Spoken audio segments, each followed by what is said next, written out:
예, 안녕하십니까.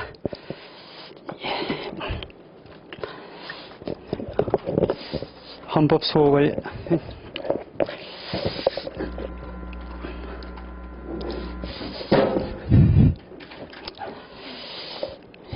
오늘부터 헌법 수업을 담당할 차강길입니다.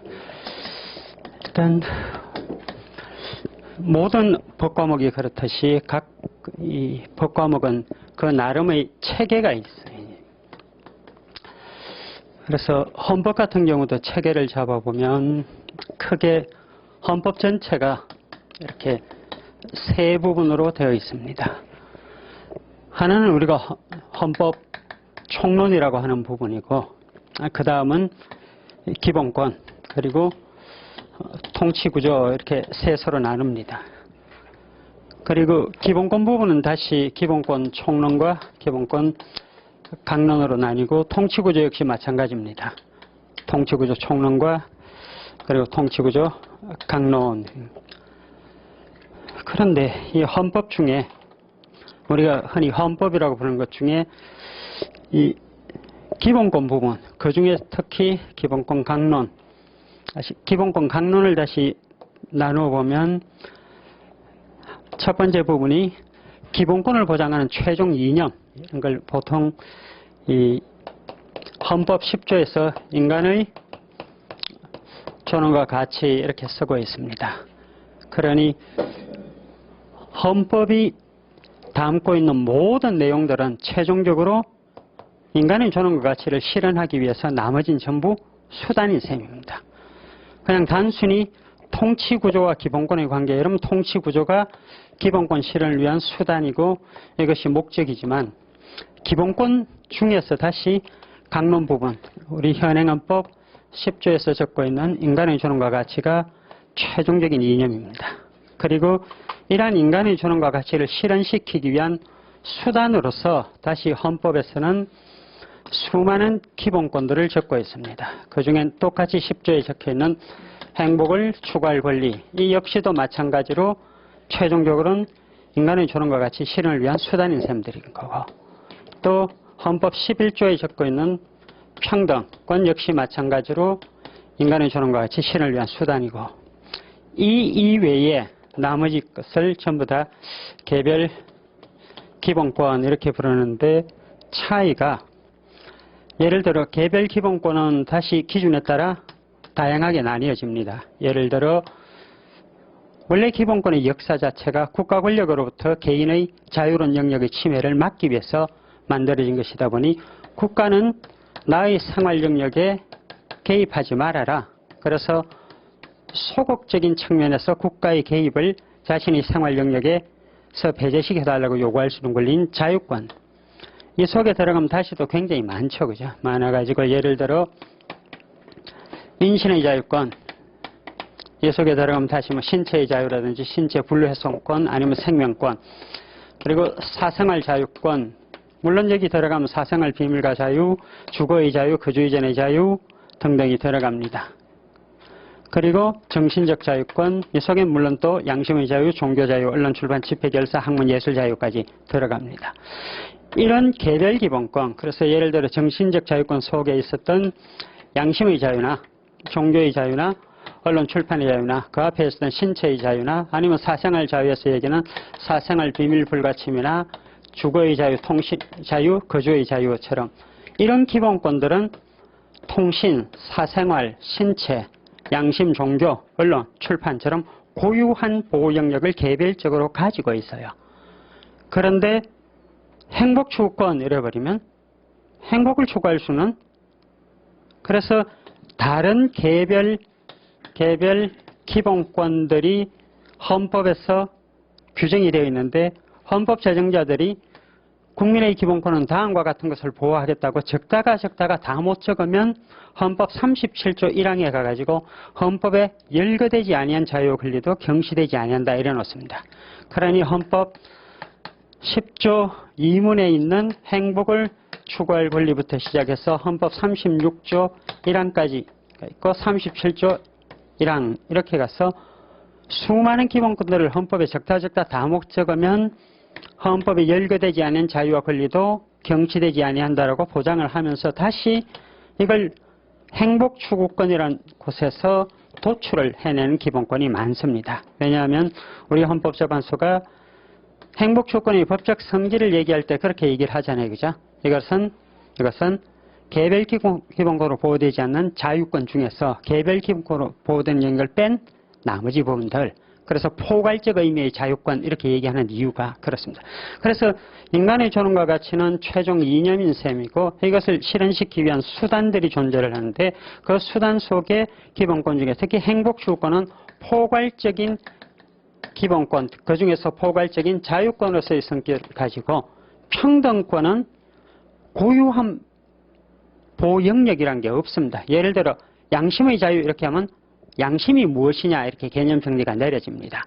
그래서 좁게 보아가지고 도덕적 윤리적 선악에 대한 가치 판단 이렇게 보든지 아니면 넓게 봐가지고 세계관 인성한 주의 신념까지 포함하는 넓은 개념으로 보든지 아니면 언론 출판 자유, 언론 자유가 무엇이냐 자신의 생각을 의사를 타인에게 표현하고 전달할 자유 이렇게 들어가는데 평등 이렇게 가버리면 평등의 내용을 먼저 얘기하는 것이 아니라 뭐를 차별하지 말아라. 차별의 금지 그렇게 접근합니다. 그래서 이러한 성격이 나중에 뭘로 나타나는 거면 답안을 쓸 때 달라지잖아요. 그죠? 개별기본권의 경우에는 개별기본 예를 들어 이건 뭐 나중에 다시 사례 문제를 할 때 별도로 하겠습니다만은 예를 들어 양심의 자유를 침해받았다. 이렇게 주장을 하게 되면 양심의 자유라고 하는 기본권 침해 여부. 그래서 우리가 답안에 쓸 때는 결국 개별기본권의 답안은 딱 정해져 있어요. 그죠? 딱 정해져서 예를 들면 당해 사례에서 문제가 되는 기본권이 양심의 자유이다. 아니면 직업의 자유이다. 아니면 뭐 재산권이다. 이렇게 되었다. 그럼 이건 답안 기본권의 경우는 답안 내용이 순서대로 딱 정해져 있습니다. 기계적인 되게. 그래서 양심의 자유의 내용을 쓰고 그래서 양심의 자유의 내용 속에 들어가면 양심의 의의가 있고 그 다음에 양심의 자유 내용 속에 양심 형성의 자유와 양심 실현의 자유가 있고 그리고 당해 사례에서 제한되는 부분이 뭐냐 이렇게 따져봤더니 이것은 양심 중에서 소극적 부작위의 양심 실현 자유이네. 그래서 소극적 아니면 적극적 부작위의 양심 실현 자유이네. 예를 들어 병력 의무를 이행하지 않았다는 이유로 형사처벌을 가한다. 그럼 결국 나의 양심상 명령에 따라서는 양심에 반하는 행위를 하지 말라고 되어 있는데 양심에 반하는 행위를 하지 않도록 되어 있는데 법에서 양심에 반하는 행위인 총을 잡고 너 훈련 받아 이렇게 강제로 시킨다. 그래서 양심상의 명령과 법적 명령이 충돌을 했는데 이 충돌한 경우 법에서 강제력을 동원해서라도 실현을 시키려고 하면 결국 양심의 자유에 대한 침해라고 주장을 하게 되고 침해 주장을 하려면 양심의 자유 내용 중에서 문제가 된 국가 공권력 행사가 어느 부분을 제한한다 이렇게 적어주고 그래서 당해 사례에서 법률의 내용은 양심에 반하는 행위 즉 자신의 종교적 양심에 반하여 혹은 뭐 민족적 양심에 반하여 뭐 인간적 양심에 반하여 양심 형성의 동기가 무엇이든 총을 잡지 말라는 양심상의 명령에 반하는 강제력을 동원하고 있다. 따라서 소극적 양심의 자유에 대한 제한이다. 그리고 침해 여부 가가지고 알고 있는 과잉금지원 쪽으로 풉니다. 목적 정당 수단적과 피해처소 법익 균형.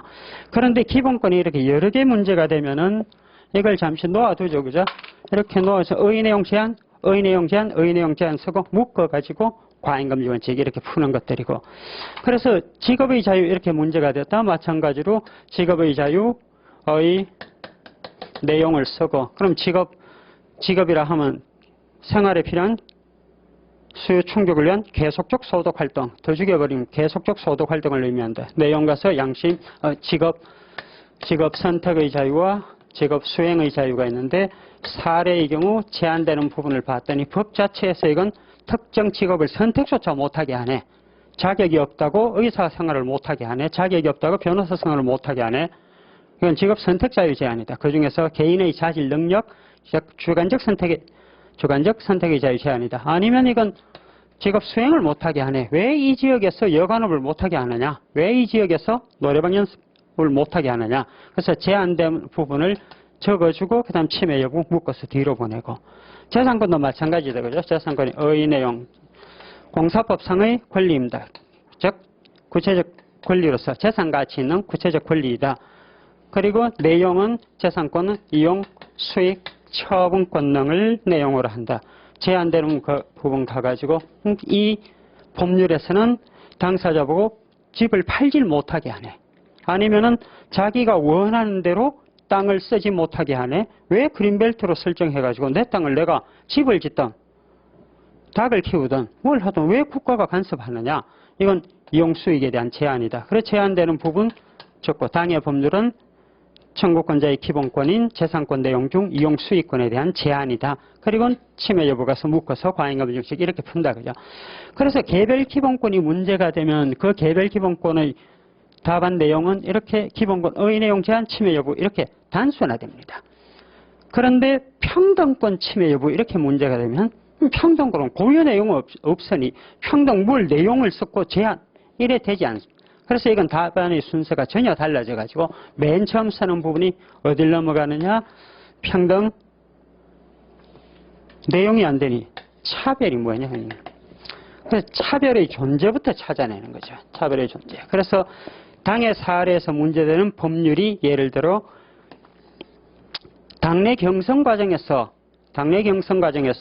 탈퇴했다는 이유로 당내 경선 과정에 끝까지 참여하여 낙선한 사람은 남은 돈만 정당에 귀속시키면 되는데 탈퇴했다는 이유로 후원금 전액을 국고에 귀속시키라고 하네. 왜 똑같은 후보자 과정인데 차별을 하느냐. 차별의 존재. 그리고 차별이 전혀 허용되지 않느냐. 모든 걸 똑같게 대해야 되느냐. 그렇지 않다. 그래서 우리가 알고 있는 평등은 상례적 평등입니다. 같은 것은 같게 다른 것은 다르게 대할 수 있다. 그래서 평등 내용과서 좀 평등의 내용, 상대적 평등을 의미한다. 즉 합리적 이유는 차. 그리고 평등 침해 여부를 심사하는 여기서는 심사 기준의 문제가 걸려서 즉 엄격한 심사 기준을 적용할 것인가 아니면 완화된 심사 기준을 적용할 것인가 선택을 해야 되고 여기서 심사 기준이 정해져야 네 번째 심사 기준을 적용해서 침해 여부, 평등 원칙 이 여부를 검토할 것. 그래서 심사 기준에서 원칙은 자의금지 원칙인데 예외적으로 엄격 심사 기준이 적용되는 경우가 다음과 같은 두 가지이다. 그래서 헌법에서 평등을 요구하거나 아니면 관련 기본권에 중대한 제한의 효과를 초래하거나 그리고 당의 사례를 봤더니 헌법에서 특별히 후보자, 당내 경선 후보자 차별하지 말라는 규정이 없네. 그래서 헌법에서 특별히 평등을 요구하는 경우도 아니고 그렇다고 해서 후원금 전액을 국고 귀속시킨다고 해서 관련 기본권에 대한 중대한 제한 찾기도 어렵고 그래서 자의금지 원칙을 적용한 당해 사건의 경우는 자의금지 원칙을 적용한다. 자의금지 원칙이란 별게 아니라 당해 차별을 정당화시킬 수 있는 합리적 근거가 있는지 없는지만 따지는 것이다. 비례원칙, 엄격 심사 기준을 적용해서 비례원칙을 넘어가면 이건 뭐하고 똑같습니까? 과잉금지 원칙에서 얘기하는 목적 중강 수단자가 피해수수 법익 중은 그렇게 따지는 거고 자의금지 원칙을 따지. 그래서 그래 따져봤더니 내가 보니 이건 합리성조차 살 수 없네. 이러면 위헌이 되는 거고 내가 보니 후원의 제도를 악용하는 놈들을 막기 위해서 필요하겠네. 그럼 합헌 이러면 되는 거고 이건 뭐 사례형 문제가 가진 장점은 그거잖아요. 그죠? 선택형 문제는 정답을 헌재 결정을 모르면 틀리지만 사례형 문제는 헌재 결정을 몰라도 돼요. 그죠? 왜? 합리적인 논거만 제시하면 그걸 가지고 점수를 안 주진 않는단 말입니다. 오히려 그런 문제를 내신 분은 헌재 결정에 별로 의심이 없는데 그걸 굳이 시험 문제 내지도 않아요. 보통은. 그죠? 내가 보니 헌재 결정이 이거 합헌이라고 했는데 나는 이거 위헌인 것 같은데 이래 내시거나 위헌이라고 했는데 이게 왜 굳이 위헌일까? 나 합헌인 것 같은데 이렇게 해서 나오는 경우가 더 많기 때문이다. 그래서 굳이 뭐 헌재 결정 알면 아는 대로 써주시고 모르면 그냥 합리적 논거만 제시하면 됩니다. 그래서 헌법에서 보장하고 있는 수많은 기본권들을 이렇게 나누어 보면 그 기본권 수많은 기본권들도 결국은 인간의 존엄과 가치라고 하는 강론의 이념에 해당하는 부분의 실현을 위해 가지고 수많은 수단적 권리들인 셈입니다. 물론 이 수단적 권리라고 되어 있지만 나중에 기본권 들어가 가지고 속에 들어가 가지고 예를 들어 세분화시켜서 여기 개별 기본권 이렇게 되어 있고 그 개별 기본권 중에 조금 전에 자유권 그 다음 두 번째 경제적 기본권 이렇게 가가지고 재산권과 직업의 자유, 소비자 권리나 그 다음에 정치적 기본권 이렇게 얘기를 해가지고 참정권, 선거권과 공무담임권을 얘기를 하거나 아니면 청구권적 기본권, 이 청구권적 기본권이 기본권 내에서는 수단적 기본권이에요. 그죠? 다른 기본권이 침해되었을 때 침해된 권리 구제를 위한 기본권. 그래서 청구권적 기본권 속에 들어있는 것들을 보면은 예를 들어 국가기관의 문서로 뭐 좀 해주세요 이렇게 물어보는 청원권. 아무래도 덩치가 큰 것이 이제 재판을 받을 권리, 재판 청구권. 가장 강력한 권리 구제 수단이죠. 양 당사자, 분쟁 당사자와 관계없는 제3의 국가기관에 이걸 보통 소를 제기하여 그러잖아요. 그죠? 제소하여 제3자적 입장에 있는 국가기관이 무엇이 법인지를 판단 선언하면서 분쟁을 최종적으로 해결하는 작용, 사법작용 중에서 가장 강력한 것이 재판작용. 그래서 국민의 권리 구제를 위한 가장 강력한 기본권인 셈입니다. 그 외에 이제 국가배상 청구권, 그리고 혹시 내가 범죄 혐의 있다고 수사를 받았는데 나중에 불기소 처분을 받았거나 수사 등에서 아니면 기소가 되어가지고 재판을 받았는데 무죄 재판 등을 받았다. 근데 왜 나를 굳이 구속을 시켜가지고 이 짓을 했느냐? 나의 구금에 대해서 보상을 해달라. 이걸 형사보상 청구권 그러잖아요. 그죠? 그래서 침해받은 기본권, 신체의 자유 등과 그런 기본권 구제를 위한 기본권, 형사보상 청구권. 그리고 왜 국가는 범죄를 제대로 막질 못해가지고 내가 범죄로 인하여 다치거나 혹은 내가 죽게끔 만드는 그로 인하여 그 가해자로부터 내가 제대로 배상을 받지 못했다. 국가는 범죄를 막지 못한 불법행위 책임과 함께 그로 인하여 우리가 받은 피해를 제대로 보전도 받지 못했으니 국가 너네가 책임져라. 범죄 피해자 구조 청구권. 그래서 범죄 피해자 구조 청구권 같은 경우는 방금 말씀드렸듯이 상황 자체가 그렇기 때문에 법적 성격이 순수하게 청구권의 성격만 있는 것이 아니라 사회권적 기본권의 성격도 일부 들어가요. 기본적인 삶의 보장에 도움. 그리고 사회적 기본권. 사회적 기본권 속에 들어가면 인간다운 생활권, 인간다운 생활권.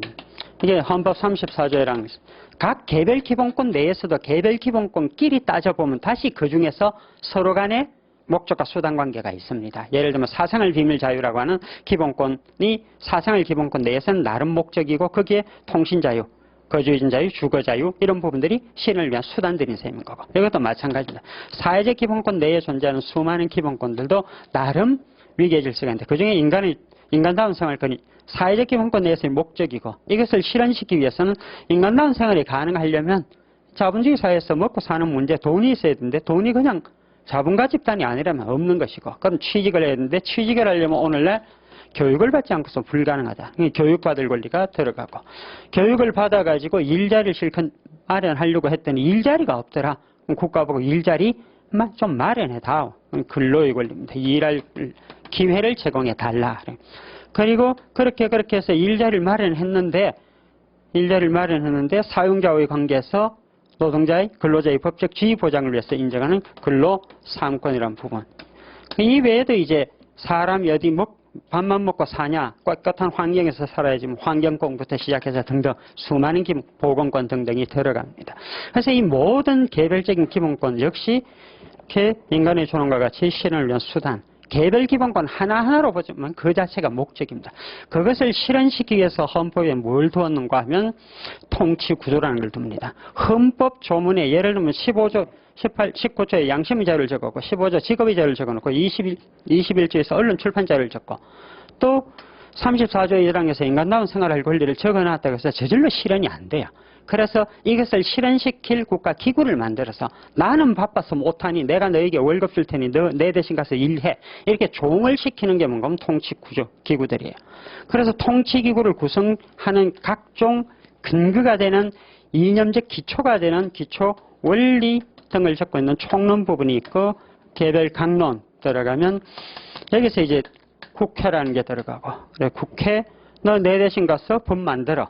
내가 다 못하니. 그리고 이렇게 여기서 법 만들면 너네가 알아서 법 집행해. 행정부를 만들고 행정부 중에 핵심이 대통령. 우리는 대통령제 정부 형태를 채택하고 있으니 대통령. 즉 쫄따구 중에 첫째가는 쫄따구예요. 그죠? 국민의 첫째가는 종입니다.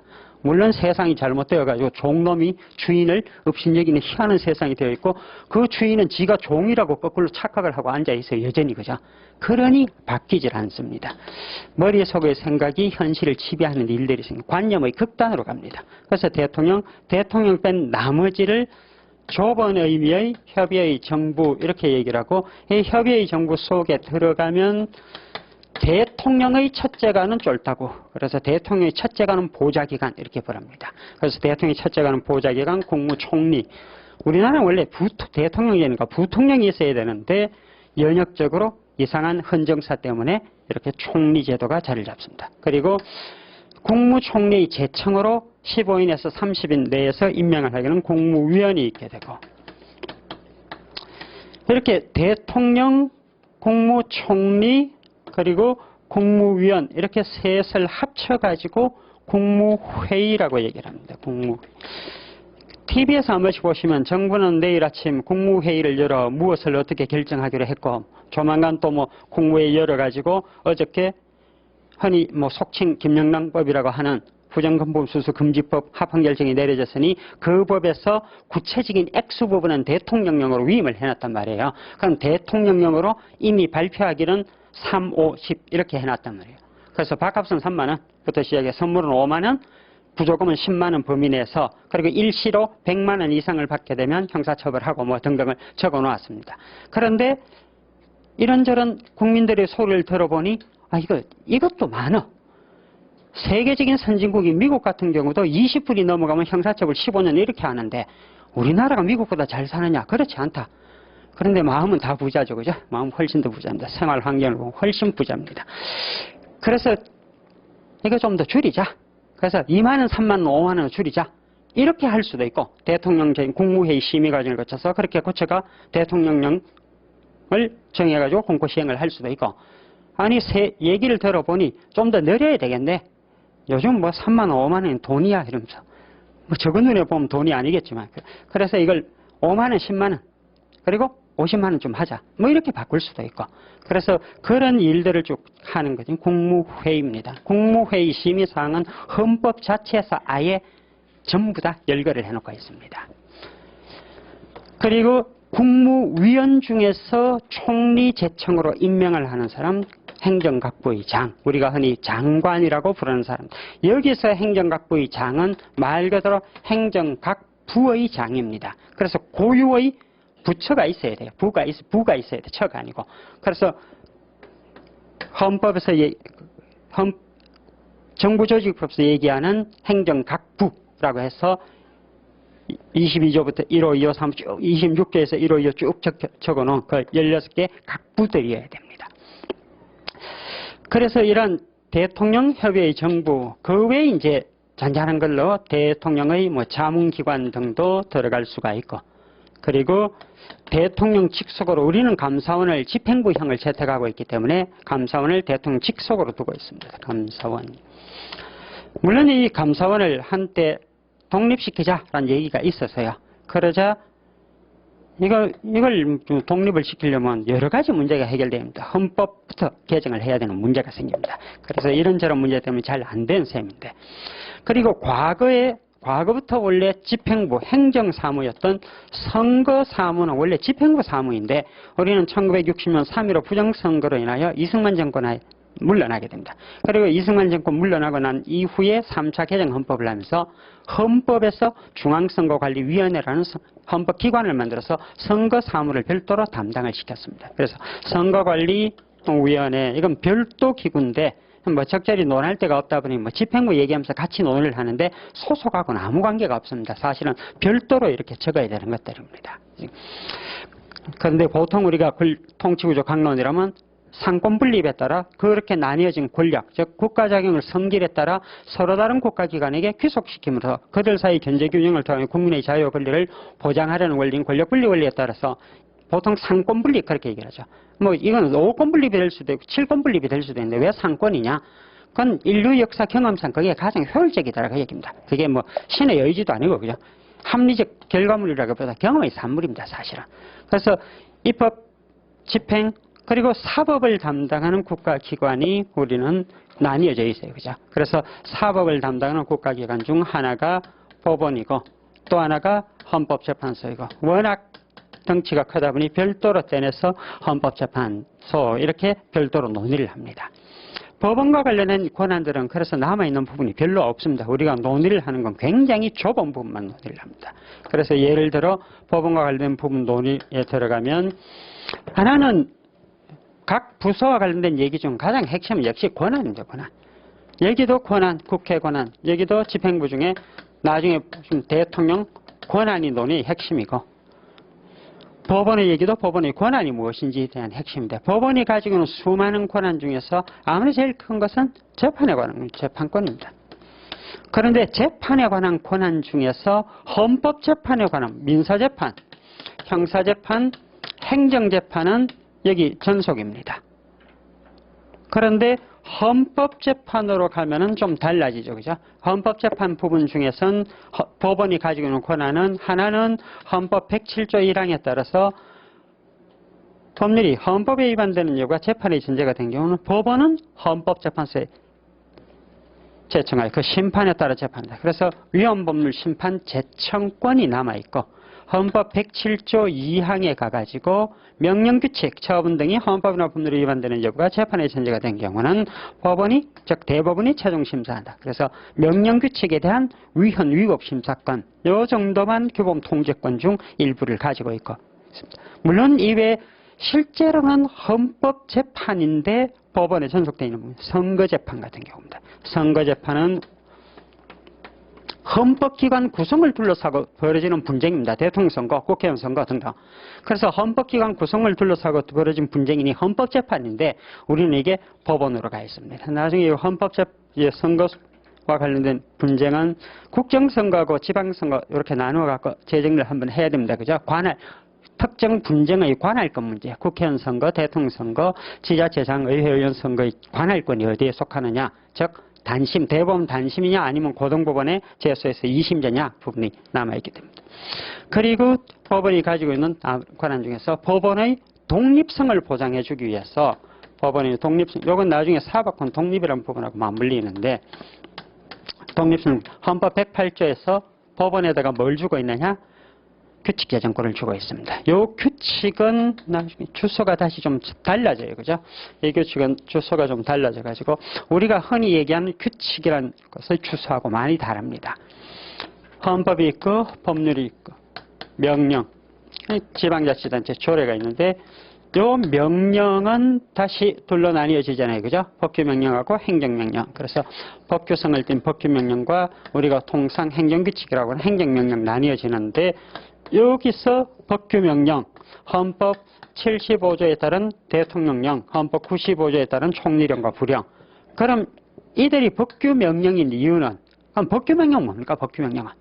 법규명령이라 하면 법규성을 띈 명령인 거고, 여기서 법규성이라 하면 국민의 권리 의무에 관한 사항을 규율할 수 있는 규범이라는 뜻입니다. 그래서 국민의 권리를 제한하거나 새로운 의무를 부과할 수 있는 내용의 규범을 정립할 수 있는 권한을 가지고 있기 때문에 그들이 정립한 명령, 법규명령, 헌법에서 대통령과 국무총리, 행정각부 장관에게 명령 제정권을 부여하고 있기 때문에 그 권한 행사의 결과 만들어진 명령이어서 법규성을 띈 명령입니다. 물론 법규성을 띈 명령을 제정할 수 있는 권한을 가지고 있다고 해서 그들이 행한 입법의 결과가 전부 법규성을 띠는 건 아니죠. 그죠? 내용 중에는 내부 조직에 관해서만 효력을 가지는 행정명령도 당연히 있을 수가 있습니다. 108조라든지 대법원 규칙과 같은 108조나 아니면 헌법 113조 헌법재판소 규칙, 헌법 114조 중앙선거관리위원회 규칙, 헌법 64조 4항 국회 규칙, 그리고 108조 대법원 규칙, 이 4개는 이름은 규칙이지만 헌법에 근거하여 제정되기 때문에 법규성을 띱니다. 그래서 주소가 어디가 되는가 하면 여기하고 같은 지위를 가집니다. 물론 기관 내부에서만 효력을 가지는 행정규칙의 성격을 가지는 것도 당연히 제정할 수가 있습니다. 그렇기 때문에 이러한 규칙 재정권을 부여해 줌으로써 법원 내부 조직에 관한 사항 등을 스스로 규율할 수가 있습니다. 만약에 재판 관련된 사항, 절차 등을 정하는 사항을 대법원 스스로 규칙으로 못 정하고 대통령령이 정하는 범위 내에 이랬다고 해보시죠. 그럼 사법권 독립은 물 건너가는 겁니다. 그래서 법원과 관련해서 얘기해야 되는 것은 법원의 권한 하나, 그리고 사법권 독립이라는 원칙 하나입니다. 사법권 독립은 사법권 독립 내용은 이렇게 둘을 내용으로 해요. 즉 사법권이 독립되기 위해서는 일단 조직이 독립이 되어야 됩니다. 만약에 법원을 사법부를 별도로 조직하지 않고 이걸 예를 들어 기획재정부, 교육부, 국방부, 그 옆에 사법부 로 만든다든지 아니면 국회 내에 있는 수많은 상임위원회가 있는데 기획재정위, 행정자치위 그리고 그 옆에 가가지고 외교통상위 옆에다가 사법위원회 이렇게 해서는 재판의 독립이 이루어지질 않습니다. 조직상 독립. 그리고 이렇게 법원, 이걸 이제 법원의 독립 이렇게 부르고 법원 독립이고 그 다음에 재판을 독립시키기 위해서는 법관 독립. 이 중에 이제 핵심이 재판 독립입니다. 재판 독립. 이게 최종 목적이에요. 독립된 재판을 하도록 하기 위해서 법원을 조직상 독립도 시키고 그 다음 두 번째 법관의 신분 독립. 신분 독립의 핵심은 법관의 신분 보장입니다. 신분 보장. 그래서 이 신분 보장과 재판 독립은 워낙 중요하다 보니 헌법에 별도로 명문의 규정을 두고 있습니다. 그래서 재판 보장은 헌법 103조, 법관의 신분 보장은 헌법 106조 이렇게 해서 별도로 명문 규정을 두고 있습니다. 이게 보장이 되고 조직상 독립인 법원 독립이 보장되고 법관의 신분 보장이 되는 신분 독립이 전제가 되어야 재판 독립이 이루어지기 때문입니다. 그래서 법원 부분에서 논의되는 것은 크게 권한 하나, 사법권 독립 하나 이렇게 논의가 됩니다. 그리고 사법 중 또 하나는 헌법재판소. 이건 뭐 워낙 볼 게 많아가지고 그죠? 우리가 뭐 첫 시간 조금 이따 보게 될 거부터 맨 마지막 시간 헌법소원심판 마지막 조항까지 결국 헌법재판소와 관련된 논의를 보게 됩니다. 그래서 헌법 맨 처음에 등장하는 헌법 총론 부분에서 총론 중에서 다시 총론쯤에 해당하는 부분이 헌법의 의, 그 속에 헌법의 개념, 그리고 그 나아가가지고 헌법의 재정개정 변천 수호, 그리고 헌법이 밖에 나오게 된 헌법 개정사, 즉 헌정사. 그래서 헌법의 의부터 시작해서 재정, 개정, 그리고 변천, 그리고 헌법 수호, 그리고 헌법이 바뀌어 나온 헌정사, 여기까지가 보통 헌법 총론 중에 다시 총론쯤에 해당합니다. 물론 여기에다가 국가의 구성 요소, 국가의 형태와 구성 요소, 국가의 형태는 우리 헌법 1조 1항에서 대한민국 민주공화국이다 이렇게 밝히고 있습니다. 국가의 구성 요소는 헌법 2조, 3조, 4조에서 2조에서는 국민되는 요건은 법률을 정한다. 3조에서는 대한민국 영토를 얘기를 하고 있습니다. 1조 2항에서 대한민국의 주권은 국민에게 모든 권력은 국민으로부터 나옵니다. 그래서 국가의 구성 요소는 1조 2항의 주권, 그리고 2조의 국민에 관한 얘기, 그리고 3조 영토에 관한 얘기. 국가 3요소 설, 과거 옐리네크라는 학자 이후 오늘날까지 기본적으로 인정되고 있는 논의들입니다. 그리고 대한민국 민주공화국이다라고 하는 것까지 여기까지를 보통 총론에 넣기도 합니다. 아니면 이걸 떼기도 하고. 그리고 이렇게 헌법 총론 얘기를 끝나면 그 다음에 헌법의 기본 원리, 헌법이 지향하는 가치를 담고 있습니다. 그래서 헌법의 기본 원리란 뭐가 논의가 되는 건 가장 핵심이 국민주권부터 시작합니다. 약간의 역사를 거꾸로 돌아가 보시면은 쪽발이 하에 있던 외정시대에서 우리 국민들, 우리 조상들이 생각했던 것은 다음에 우리 민족의 고유한 나라를 가지면 쪽발이가 주인이 아니라 우리 국민이 주인인 나라를 만들리라. 그러니 헌법을 만들면서 가장 바탕의 가치를 국민주권으로 할 겁니다. 그래서 헌법의 가장 기본적인 가치, 국민주권입니다. 그리고 이런 국민주권을 헌법에 적어 놓는다고 주권자로서의 지위가 저절로 실현되지 않습니다. 이걸 실현시키기 위해서 수많은 수단들, 그건 결국 국민의 기본권을 보장하고 그 기본권 보장을 위한 각종 수단들을 말하는 것, 통치구조에 관한 얘기. 이걸 합쳐가지고 결국 국민주권 실현을 가능하게 합니다. 그래서 이걸 한마디로 옮기면 뭐라고 얘기를 하는가 하면 통치 구조도 국민의 기본권을 실현해서 만들어졌고 통치 구조에 관한 얘기를 가장 줄여서 얘기를 해버리면 결국 권력 분립이 이렇게 만납니다. 왜 권력 분립으로 만나느냐? 이 중간에 뭐가 들어가는 건 주권자인 국민이 직접 법도 만들고 집행도 하고 분쟁 생기면 모여서 재판도 하고 했으면 좋겠지만 나 바쁘다 이거예요. 그죠? 나는 직장 다니기도 바쁘고 내 돈, 나 월급도 받아서 이번 달엔 여행도 좀 가야 되겠고 나 바쁘면 못할 테니까 너가 대신 좀 해. 그래서 국민이 직접 하지 않고 대신하는 제도, 이게 대의제라고 얘기를 합니다. 대의제. 그런데 대의기관에게 주권자인 국민이 주권과 관련된 권력을 맡기면서 한 놈에게 다 줘버리면 이놈이 먹고 튄단 말입니다. 돌아서는 순간 뭐가 된다? 주인과 종의 추종관계가 역전이 됩니다. 그래서 어떻게 나누어 줍니다. 이놈에게 요만큼 저놈에게 요만큼 나눠줘 자기들끼리 견제 균형을 하게끔 만들어가지고 주인의 기본권을 침해하지 말고 너희들끼리 물고 떠들어가야 합니다. 그래서 권력 분립 얘기가 나오려면 이 권력 분립은 제도적으로 대의제가 전제되는 것들입니다. 권력 분립은 결국 나뉘어진 권력 중에서 이렇게 하는 국가기관이 별도로 있다는 거고 이렇게 한 국가기관이 만든 법에 따라서 법치, 행정, 법치, 사법. 그래서 법치주의가 자리를 잡습니다. 법치주의는 권력 분립의 분리라는 것이 제도적으로 전제되어야 나오는 것들입니다. 법을 만드는 국가기관이 있고 집행하는 기관이 있고 나뉘어지고. 그리고 이러한 과정에서 혹시 기본권을 침해받으면 뭘? 구제받을 수 있는 제도들도 마련해라. 나중에 권리 구제와 관련된 수많은, 그게 나중에 기본권으로 해서 대표적으로 재판 청구권 이렇게 자리를 잡습니다. 그리고 헌법이 지향하는 가치 중에 주권자가 국민이다 선언을 해놓고 실현시키기 위한 각종 원리들을 적어 놓았는데 이게 세월이 흘러가면서 가치가 새로운 가치가 들어갑니다.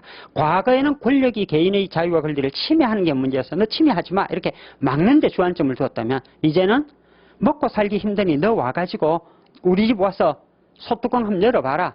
밥이 있는지 없는지. 그리고 방바닥에 손 한번 대봐라. 춥지 않느냐. 그럼 연탄도 갖다 주고 쌀도 갖다 다오. 그래서 먹고 사는 문제를 해결시켜주는 국가, 사회국가 원리도 동원이 됩니다. 그리고 밥만 먹고 사냐 그 얘기죠. 그죠?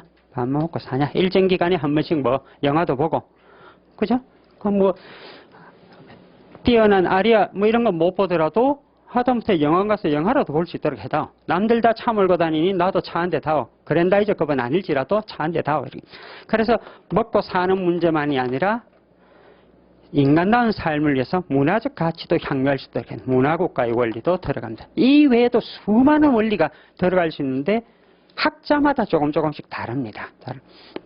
그러나 가장 기본적인 것은 국민주권과 법치주의, 사회국가 원리, 문화국가 원리, 그리고 애초에 국민의 기본권 중에 핵심이 뭐가 되는 거면 자유인데 오늘날 와가지고 먹고 사는 문제, 경제적 영역에서 일정 정도 평등을 실현시켜달라. 부의 집단에서 돈을 가져와가 세금으로 빈의 집단에게 나눠주는 국가, 사회국가인데 그것이 목적이 되어버리면 국가의 형태가 바뀌어버립니다. 그래버리면 이게 사회주의 국가로 넘어가 버립니다. 그래서 우리는 사회주의 국가가 아니라 사회국가이기 때문에 이념은 여전히 어디가 핵심이다. 평등보다 자유가 핵심이고 이 자유를 실현시키는 방식이 어떤 것이어야 되느냐. 민의 주인인 방식으로 실현을 시켜라. 그래서 자유민주주의를 주장하랍니다. 민의 주인주의라는 것은 별게 아니라 국가 권력을 민이 구성해내고 국가 권력의 행사의 결과가 국민에게 귀속되고 그들의 국가 권력 행사에 대한 최종적인 책임을 국민이 물을 수 있는 국가, 이 자유민주주의, 민의주의. 여기 전형적으로 뭘로 나타나는 선거로 나타납니다. 그래서 선거를 하지 않는 것은 종 보고 주인 노릇을 알아 해라고 맡기는 것하고 똑같습니다. 선거는 내가 똑같은 놈을 찍어주고 마음에 안 드는 놈을 찍어주더라도 가서 찍어야 돼요. 그래야 100표 중 90표 정도가 투표를 하고 이 중에 85표를 얻은 갑이 있다고 치더라도 다음 선거에서 어떻게 될지 모르기 때문에 잘합니다. 그런데 100표 중 30표만 가서 투표해서 25표를 얻으면 당선된다. 그럼 이 사람은 평소 때 자기 지지 세력 30명만 관리하면 돼요. 그럼 결코 국민을 두려워하지 않습니다. 왜? 항상 투표하러 오는 사람 정해져 있고 콘크리트 지지율이 있기 때문에 내 멋대로 해도 된답니다. 이제까지 그래왔고 앞으로도 상당 기간 그럴 것이고 왜? 이 콘크리트 지지율에 해당하는 사람들이 가치관이 바뀌기는 쉽지가 않기 때문입니다. 그래서 그럴수록 투표는 해야 됩니다. 그죠? 다시 어딜 돌아가는 거면 헌법의 기본 원리 속에 핵심 국민주권 원리, 법치주의 원리, 그리고 자유민주주의 원리, 사회국가 원리, 문화국가 원리 뭐 등등 내용은 진도 나가서 보고 그죠. 그리고 대한민국이라는 국가 공동체가 이런 원리를 바탕으로 이루어져 나갔을 때 이게 각 영역마다 고유한 모습들이 나타납니다. 그래서 각 영역마다 예를 들면 경제적 영역에서, 정치적 영역에서, 그리고 국제 질서 영역에서 갑이라는 사람을 우리가 알기 위해서 갑의 모든 면을 알 필요는 없어요. 그죠? 대한민국을 알기 위해서 모든 면을 알 필요는 없이 가장 특징적인 것 몇 개만 찾아내면 그것이 그 국가의 특징임을 알 수가 있고 본인임을 확인할 수가 있습니다. 그래서 경제 영역에서는 앞에 보셨듯이 우리 헌법상 경제 질서는 근대 초기와 같은 자본주의적 자유시장 경제 질서가 아니라 자본주의 자유시장 경제 질서로 인하여 초래되었던 빈익빈 부익부 현상으로 인한 체제 위기를 극복하기 위해서 개인의 자유 영역에 국가가 개입을 합니다. 그게 이제 시장 경제는 시장 경제인데 자유시장 경제 질서여서 여기서는 자유시장 경제 질서에서는 사회 공동체가 가지고 있는 인적 물적 자원의 배분이 전적으로 개인과 기업에게 맡겨져 있어요. 그게 우리 헌법 119조 제1항에서 개인과 기업의 자유와 창의에 맡겨져 있는데 이렇게 했더니 인적 물적 집단이 특정인이나 특정 집단에게 독과점화되는 현상이 나타나요. 그래서 독점이나 과점으로 인한 피해를 바꾸겠다. 그걸 우리는 뭐라고 얘기를 하는 거면 경제적 부를 고루고루 나누겠다. 정치 권력이 한 곳에 있으면 우리는 독재라고 얘기합니다. 나눈 것을 민주화라고요. 그래서 마찬가지로 경제민주화 이념 119조 2항. 그래서 경제민주화를 위해서 국가가 경제에 대해서 규제와 조정을 가하는 형태. 그걸 우린 사회적 시장경제 질서 그렇게 얘기를 합니다. 사회적. 여전히 시장경제는 시장, 여기에 본이죠. 그죠? 본이고 여기에 수식어입니다. 사회적 시장경제 질서. 그래서 시장경제 질서 중에서도 국가의 규제와 조정을 용인하는 사회적 시장경제 질서를 채택하고 있다 이거. 정치적 기본 질서로서는 결국 핵심은 앞에 말씀드렸듯이 평등의 보장도 결국은 자유의 실질화를 위해서입니다. 자유, 평등 실현이 목적이 아니라 자유가 목적입니다. 그래서 실질적 자유가 이루어지기 위해서는 굶어 죽는 자에게 자유, 이런 건 굶어 죽을 자유밖에 안 되기 때문에 기본적인 먹고 살, 그래서 삶의 재생산, 생존의 재생산이 가능한 기본은 국가가 보장해주라. 그게 우리 보통 앞에 보셨듯이 사회적 시장경제에서 사회국가 이렇게 이어진다 그랬습니다. 근데 그러나 여전히 핵심은 뭐다? 자유입니다. 자유. 그것 역시도 자유의 실질화를. 그래서 정치 영역에서 우리 헌법이 지향하는 핵심은 자유민주주의가 핵심입니다. 이게 실질화되기 위해서 평등의 이념에 바탕을 둔 사회적 기본권이 보장될 뿐이다.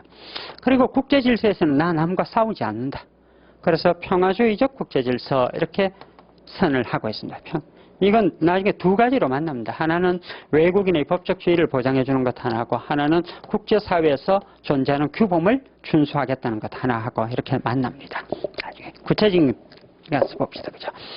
그리고 이런 질서를 만나고 그리고 제도 보장이라고 얘기를 하는데 이건 이제 헌법에서 적고 있는 수많은 원리, 가치 이런 부분들이 실현되기 위해서는 일정한 제도적 장치가 필요합니다. 예를 들면 헌법에서 국민의 기본권으로 선거권이라고 하는 기본권을 적고 있다. 그럼 선거권이라는 기본권이 실현되려면 언제, 얼마 만에, 어떤 절차를 거쳐서 어떤 종이에 어떤 표시를 해서 후보는 어떻게 등록하고 이런 부분들이 다 제도로 마련이 돼야 됩니다. 그래서 대표적인 것이 선거제도. 마찬가지로 헌법에서 공무담임권 등과 같은 기본권을 보장하고 있고 그게 더 나아가면 이제 선거권 통치구조 구성을 위한 방법이고 공무담임권 본인이 직접 국가 기구의 구성원이 되어서 국가에서나 정책 결정에 참여할 수 있는 지위를 가지는 것, 공무원하는 이런 게 행사 가능하려면 직업 공무원 제도에 관한 부분들이 필요합니다. 이처럼 공무원 제도, 선거 제도, 아니면 정당 제도, 아니면 지방자치 제도 이런 것들을 합쳐가지고 헌법에서 보장하고 있는 제도이다. 이렇게 해서 제도 보장 그렇게 얘기를 합니다. 여기까지가 보통 헌법 총론 그렇게 얘기를 합니다. 그러고 나면 이제 기본권과 통치구조, 조금 전에 말씀드렸던 부분들. 이 전부 다 뭘 위한 것들이냐? 국민의 기본권 보장이 제대로 되도록 하기 위한 이념적 기초, 제도 기초 등을 마련한 것들입니다. 그래서 헌법은 맨 앞에 헌법의 개념이 뭐냐? 여기서부터 시작해서 개념이 뭐냐? 여기서부터 시작해서 통치구조 맨 나중에 가서 헌법재판에서 결국 위헌법률심판, 탄핵심판, 정당해산 권한쟁의, 헌법소원심판, 마지막 번에는 헌법소원심판 제도까지가 이렇게 다 연결이 되어 있어요. 그래서 헌법의 개념이 뭐냐 이러면 헌법의 개념이라 하면 방금 말씀드린 그 얘기예요. 국민의 기본권 보장에 관한 내용을 적고 있고 이것을 실현시키기 위한 통치구조에 관한 사항을 담고 있는 국가의 최고법 이렇게 되어 있습니다. 그래서 국가의 최고법이 지향하는 최고가치인 국민의 기본권 실현을 위한 수많은 제도적 장치가 있는데 궁극적으로는 결국 뭘로? 권리구제, 최후의 권리구제 수단 제도화된 헌법소원심판제도. 이렇게 헌법은 맨 앞 시간에 보게 되는 헌법 개념부터 맨 마지막에 보들 헌법소원심판까지가 사실 하나의 틀로 다 연결되어 있는 것들이에요. 이걸 이제 흩어져서 이렇게 책상 서랍 속에 지우개와 연필이 많아요. 그죠? 지우개도 있고 연필도 있고 뭐 메모지도 있고 있는 건 아는데 파란색 볼펜을 찾아내려면 한참이 걸립니다. 그걸 이제 이렇게 틀을 잡아가지고 그 속에 파란색 볼펜을 넣을지 하얀색 연필을 넣을지 검은색 연필을 넣을지 아니면 메모지를 넣을지는 각자 알아 정리를 하시고 틀은 제가 잡아드립니다. 그래서 기본 강의의 목적은 틀을 잡아드리는 것이지 자 보세요. 여기서 조문에 자 30조 2항에 이 글자는 6이라고 되어 있지요. 외우세요. 이건 기본 강의 하는 일이 아니에요. 그래서 그런 식을 수업하려면 한 3회면 이 헌법책 다 해요. 자 이거 7제줄 줄 것에 외우시고 10제줄 중요합니다. 빨리 외우셔야 됩니다. 위헌이라고 했습니다. 이렇게 넘어가면 좀 더 줄이면 한 이틀이면 다 해야죠. 근데 그건 의미가 없어요. 그죠? 수업이라는 것은 귀한 시간 내고 비용 들여갖고 오셨으면 뭘 찾아가야 되는 거면 혼자서 그냥 읽으면 되는 게 아니라 혼자서 읽어서는 정리가 안 되는 걸 정리해주고 틀을 잡아주는 게 기본 강의입니다. 그래서 기본 강의는 빠지지 마세요. 이렇게 물론 각자 내가 헌법책을 벌써 몇 번 봤는데 내가 뭐 헌법 꽤 아는데 아시죠? 모른다고 얘기를 안 했습니다. 그런데 그 알고 계시는 내용의 이게 점점 흩어지는 지식을 이렇게 꿰어드리는 게 기본 강의입니다. 그래서 혹시 수업에 빠지시게 되면은 반드시 동영상 강의를 찾아서라도 들으셔야 되죠. 그래서 이게 계단과 비슷해가지고 한번 빠지면은 뛰어 올라가기가 조금 불편합니다. 그리고 혹시 아마 신청을 하시는지 모르겠는데 이 선택형 강의, 선택형 책 이 부분은 수업 시간에 극히 일부밖에 못 다룹니다. 그래서 요것만 가지고 별도로 수업을 해놓은 인강이 있어요. 그거 열어드리라고 해놨으니까 아마 신청을 아마 하셨어요? 아직 하라고 안 하던가요? 했습니까? 예. 했습니까? 하신 분도 계시고. 예. 그래서 가능하면은 이 기간 내에, 요 10일의 기간 내에, 물론 중간에 제가 개인적인 사정으로 하루 휴강이 되어 있을 겁니다. 아마 집안 일 때문에 제가 좀 가야 돼가지고. 그래서 요 기간 내에는 다른 공부 가능하지 마시고 헌법 과목만 하시고 이게 대뇌가 이상해가지고 지가 알아 공부를 합니다. 그죠? 그래서 같은 과목을 계속 공부하기 불편하다고 대뇌가 싫어하면은 교재를 바꿔보면 돼요. 기본서 보다가 선택형 보다가 이렇게 바꿔보시면 됩니다. 그래서 헌법은 요 횟수 내에 적어도 선택형 문제는 대부분 다 맞출 수 있도록 만들겠다. 이렇게 공부 정리를 하시고 그 다음에 사례형 문제에서 논의가 될 수 있는 핵심 쟁점은 대충 틀을 잡겠다. 물론 그거는 다 되진 않습니다. 그건 어차피 별도 기술적인 절차가 좀 필요하기 때문에 그래서 욕심을 일단 이 강의에서는 사례형보다는 선택형에 좀 초점을 맞춰가지고 정리를 해드리고 사례행에서 꼭 필요한 부분이 있으면 중간중간에 제가 그건 별도로 말씀을 드리겠습니다. 진도를 나가면서. 예, 그게 헌법의 기본적인 틀이었고 틀 그렇게 잡아놓고 책에서 필요한 부분 앞부분은 뭐 그냥 간단히 확인만 몇 개 한번 해봅시다.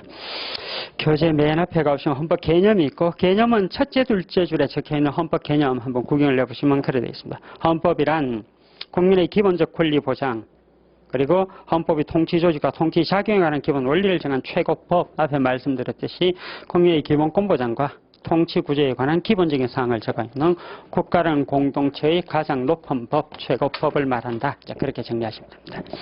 그 다음 나머지 뭐 역사 발전되는 그런 건 넘어가시면 되고, 그죠? 분류돼 있고, 5초까지 해가지고 헌법 법원 한번 보시면, 법원이란 말은 다른 과목에서도 많이 보셨겠지만, 이걸 단순화시키면 분쟁이 생겼을 때 우리 법대로 하자. 우리 법대로 하자 이랬을 때 이 법을 어디에서 찾을 거냐가 얘기입니다. 법을 어디서 찾을 거냐. 그래서 우리의 경우는 성문법주의 국가니까 성문법 조문에서 찾습니다. 민법 1조가 이렇게 되어 있죠. 그죠? 민사에 관하여 보험법의 규정이 없으면 관서법이에요. 관서법도 없으면 조리해야 한다. 그렇게 되어 있습니다. 즉 성문법 우선이고 혹시 성문법이 없으면 불문법에 해당하는 것 중에서 관섭, 우리는 판례법이라는 게 인정이 안 돼요. 그죠? 판례는 법조문 해석의 하나의 예에 불과하기 때문에 이게 법원으로 인정이 안 됩니다. 그 다음에 조리. 이건 뭐 별게 아니다. 그죠? 그런데 헌법에서는 조리라고 쓰질 않습니다. 조리는 다른 법에서는 법관이 자신이 입법자였다면 입법을 하였을 내용 이렇게 되어 있지만 헌법에서는 이렇게 가지 않고 헌법재판관을 만들 수가 없어요. 그죠? 헌법재판소지 헌법제작소가 아니에요. 그래서 헌법 같은 경우는 이 용어 대신에 보통 자연법이라고 얘기를 합니다. 그래서 우리 이전에 이미 성문법 이전에 존재하던 이런 법이 있다. 그렇게 얘기를 합니다. 물론 이름은 자연법이라고 그럴싸하게 붙이면 실제로 이건 이제 헌재 재판관들의 가치의 반영이죠. 그죠? 헌재 재판관들 가치를 뭘로? 그냥 자연법이라는 이름으로 부릅니다. 그리고 실제로 이 자연법은 이보다 우위 가치를 지닙니다. 실제로는. 어쨌든 그래서 이 법원 중에 성문법원이 있고 우리는 헌법을 하니까 성문헌법원 이렇게 성문헌법원. 그런데 성문헌법은 우리는 뭐 성문헌법, 헌법 1조부터 130조까지 그리고 조문, 부칙 1조부터 6조까지 이외에 다시 국회법이나 정부조직법과 같은 수많은 법률들도 있고 예를 들어 국회법, 정부조직법, 법원조직법, 헌법재판소법 이건 전부 다 국가기관 구성에 관한 법률들입니다. 그래서 내용은 헌법이죠. 그죠? 흔히 얘기하는 실질적 의미의 헌법 그런 얘기들입니다. 그런데 이것 이외에 이제 다시 문제가 되는 것이 성문헌법 말고 불문헌법원이고 조금 전에 보셨듯이 불문헌법 속에 관섭, 판례, 조리 중에 관섭법과 관련된 부분에서 우리 헌법재판소가 그렇게 판단을 했잖아요. 그죠? 넘어가 보시면은 관섭헌법과 관련해서 6조 가보시면 수도가 서울이라는 점은 관섭헌법이며 병역하려면 개헌 절차를 거쳐야 되는가. 그래서 관섭법 자리에 관섭헌법 이렇게 얘기를 한 다음에 관섭헌법은 성문헌법과 효력이 동일하다. 이래놓고 그 다음에 관섭헌법의 개정, 즉 개헌을 위해서는 개헌 절차를 거쳐라. 이 과정에서 논의가 되었던 논점만 하나 찾아보면 이렇게 되는 셈입니다. 이게 68조 1항의 헌법 소원심판을 청구를 했던 사건인데 68조 1항의 헌법 소원심판을 청구를 했었고 68조 1항의 헌법 소원심판 청구가 적법하기 위해서 필요한 요건들, 적법 요건 이건 뭐 외울 필요 없다. 그죠? 헌법재판소법 68조 1항에 나의 기억보다 10,000배 정확하게 항상 그 자리에 있습니다. 그리고 시험장에서는 기법에도 줍니다. 그죠? 그래서 시험장에서 특히 믿을 친구는 보험이 아닙니다. 그죠? 법전입니다. 그래서 평소 때 가능하면은 이렇게 사례 문제 공부를 하실 때 요건과 관련돼서 법전에서 그 조문이 나타나는 그 법전을 가지고 그 요건을 재구성을 해보는 연습을 하시면 좋습니다. 그럼 물론 뭐 외울 수 있으면 제일 좋죠, 그죠? 모든 공부의 시작은 암기입니다. 안 되면 암기하면 됩니다, 그죠? 어느 순간 자기도 모르게 뇌세포가 이해를 하고 있습니다. 그런데 그러기에는 뇌세포가 용량이 적은 게 아니라 이 기억하는 시간이 짧아요, 그죠? 일정 시간 지나면 이게 흐릿해져 가지고 나중에 본 적도 없는 것처럼 합니다. 그래서 사람이 물론 뭐 사진기와 같은 기억력을 가진 사람은 제 설명 들을 필요 없습니다. 그냥 외우시면 됩니다. 제일 빠르고 좋은 방법입니다. 68조 1항 헌재법 68조 1항 가면은 그대로 적혀 있습니다. 공권력 행사원 불행사로 인하여 헌법상 보장된 기본권을 침해받은 자는 헌법 손실을 청구할 수 있다. 다음 뭘 해라? 다른 법률의 구제 절차를 거치고 또 법원의 재판을 제외하거나. 그래서 헌법소원심판은 영번을 빼고 나면 대상이 되는 부분 공권력의 행사 혹은 불행사이고 그로 인하여 헌법상 보장된 기본권을 침해받은 자 그리고 다른 법률의 구제 절차를 거치고 그리고도 권리 구제를 받지 못한다면 그제 와서 비로소 헌법소원심판을 청구하라 이거. 그 외에 이제 68조 2항에서 적고 있는 69조 1항에서 적고 있는 청구기간을 준수하고 변호사 강제주의도 지키고 등등을 요구를 합니다.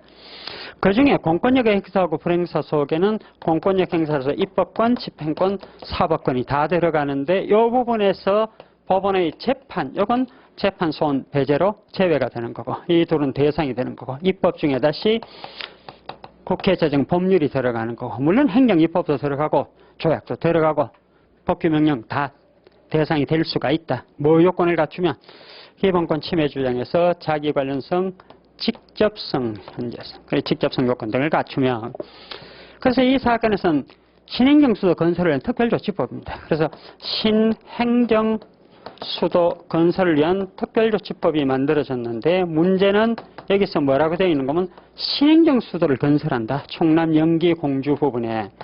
그래서 충남 영기와 공주에다가 신행정수도를 건설하는데 서울에 부동산을 많이 가지고 있는 사람이 뭐라고 다투었다. 서울에 있는 내 부동산 값이 반값이 되게 생겼다. 참을 수가 없다. 그래서 이거 위헌이다. 헌법재판소에 헌법소원심판을 청구하면서 나의 기본권을 침해받았다. 헌법상 보장된 기본권 침해 주장. 그러면서 재산권부터 시작해서 온갖 것을 주장합니다. 문제는 신행정수도 건설을 위한 특별조치법에 의해서 침해받았다고 주장하는 기본권 속에 여기서 이제 침해받았다고 주장이고 침해 여부는 여기 가서 판단합니다. 여기서는 헌법상 기본권 침해 주장인 거고 그래서 헌법상 보장된 기본권 속에 재산권이 있느냐 그런 거 있더라. 근데 침해되었다고 주장할 수 있느냐 제한 가능성이 있느냐 이렇게 따져보면 이건 좀 어렵습니다. 사실은. 혹시 수도가 아래로 옮겨가 가지고 서울의 부동산 가격이 떨어진다고 하더라도 그건 뭐에 불과하다. 간접적 사실적 경제적 이해관계일 뿐이다. 직접적 법적 이 법이 당신 재산 가격을 바로 떨어뜨리는 직접적 법적 불이익을 일으키는 게 안 돼요. 그 말입니다. 그래서 자기 관련성, 직접성, 현저성에서 자기 관련성, 직접성 등을 따져보면 그 부분은 어려워집니다. 그래서 헌법재판소가 나중에 뭐라고 판단하는 건 본안 판단에서 헌법 130조 2항에 썼거나 국민투표권을 침해했다. 이렇게 이제 얘기를 합니다. 그럼 헌법 130조 2항의 국민투표권은 언제 행사하는 거냐?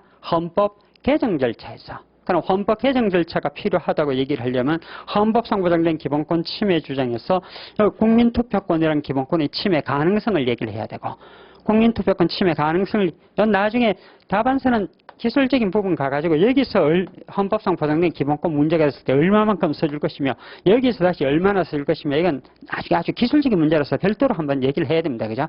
이게 나중에 어디까지 연결되는 건 권한적인 심판에서 국회의원의 심의표결권 침해 이렇게 얘기를 했을 때 여기서는 권한적인 심판에서 당선 능력, 닥선, 적격, 피해 청구리, 처분 또는 부작위, 헌법 또는 법률을 부여받은 권한이 침해 또는 침해 현저한 위험 여기서는 어디까지 써주고 본안 판단 들어가가지고 심의표결권 침해 여부에서는 또 어디까지 써줄 것인지는 별도로 한번 나중에 정리를 한번 해야 됩니다. 그죠? 그래서 헌법재판소에서 국민투표권 침해이다 이렇게 얘기를 한다는 것은 국민투표권이라고는 헌법상 보장된 기본권, 이러한 기본권, 국민 투표권이란 기본권을 얘기를 하려면 다시 수도의 이전이라고 얘기하는 수도 이전이 헌법 사항이어가지고, 즉 수도의 존재가 헌법 사항이어가지고 수도 이전이 개헌 사항이냐, 이게 이제 해결돼야 되고, 그래서 헌법재판소가 이 논리를 이제 정립하려고 하다 보니 뭐가 필요했는가 하면 앞을 돌아가가지고 수도가 서울이라는 것은 헌법 사항 맞다. 명문의 규정은 없지만 관습헌법상 인정된다. 그러면서 조선 경국대전까지 얘기를 합니다. 그런 식으로 따지자면 일부 1처제가 아니라 일부 다처제, 축첩제도도 조선시대 600년간 이어왔던 전통이다. 그죠? 물론 이제 현재는 이제 그런 걸 벗어나기 위해서 뭐라고 얘기를 하는 거면 역사성과 시대성을 갖춘 개념이기 때문에 오늘날의 관점에서도 통용될 수 있어야 된다. 이제 그렇게 다시 단서를 답니다. 그래서 헌법사항이고 이것을 개정하려면, 즉 개헌을 하려면 이제 다시 뭐가 하나 필요한 거면 헌법사항인데 관습법 중에 관습헌법사항이고, 관습이 법이 되려면 물적 요건으로서의 관행의 존재, 심리적 요건으로서의 국민의 승인이 필요하잖아요. 그죠? 그래서 헌법재판소가 600년 동안 있어 왔고, 우리 국민은 지난 600년 동안 수도가 서울이라는 점에 믿어 의심치 않았다. 이제 그렇게 얘기하면서 관습헌법 성립된다. 이렇게 얘기합니다. 그리고 이 관습헌법의 그 다음에 이제 얘기가 효력입니다. 관습헌법의 효력은 성문헌법과 똑같고, 그렇기 때문에 이것을 개정하기 위해서는 뭐가 필요하다?